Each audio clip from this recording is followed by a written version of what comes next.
প্রতিবন্ধীরা একটা বাংলাদেশে একটা বিরাট জনগোষ্ঠীর অংশ এবং তারা এই দেশের যত ধরনের মানে সুযোগ সুবিধা তারা যাতে পান, সমস্ত জায়গায় প্রবেশগম্যতা যাতে থাকে, সেটার জন্য আসলে এখান থেকে বের হয়ে যে জায়গাটায় প্রথমে আমি মনে করি যে প্রতিবন্ধী ইস্যুকে এটাকে একটা মেইন স্ট্রিমিং করতে হবে।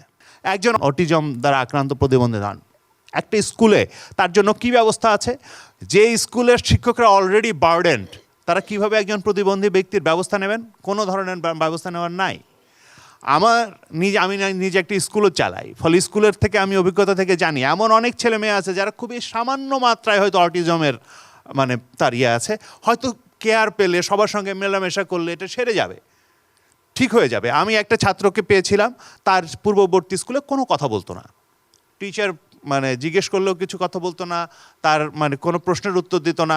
দেখা গেল যে আসলে তাকে যখন একটু আদর করে তার সাথে কথা বলে তাকে করা হলো, সে 2 বছরের ভেতরে সবচেয়ে দুষ্টু বাচ্চায় পরিণত হলো স্কুলে। তার মানে হচ্ছে যে আপনার সমস্যাটার গভীরতা কতটুকু সেটা না করে আমরা এমন জায়গায় আসলে ওই মানুষগুলোকে আসলে আরও ঠেলে দিই যাতে আসলে তারা আরও বেশি পরিমাণে যায় মানে খারাপ জায়গায় পড়ে। ফলে আমি বলি যে এখানে রাষ্ট্র এবং সমাজের গণতান্ত্রিকীকরণ এবং একটা কল্যাণমুখী রূপান্তর, সমাজের একটা সকলের প্রতি দায়িত্বশীল মমত্ববোধের জায়গা, এগুলো যদি তৈরি না হয় তাহলে আসলে এই প্রসঙ্গটা শুধুমাত্র এই দিবস কেন্দ্রিক থেকে যাবে। এই প্রতিবন্ধী ব্যক্তিদের অধিকারটাকে আমরা এইরকম জায়গায় রাখবো না যে শুধু বছরে একবার স্মরণ করব, বরং এটাকে আমাদের প্রতিনিয়ত কার্যক্রমের অংশ করব। এবং সেই কারণে আমি বলি যে মেইন স্ট্রিমিং করতে হবে প্রতিবন্ধী ইস্যুকে।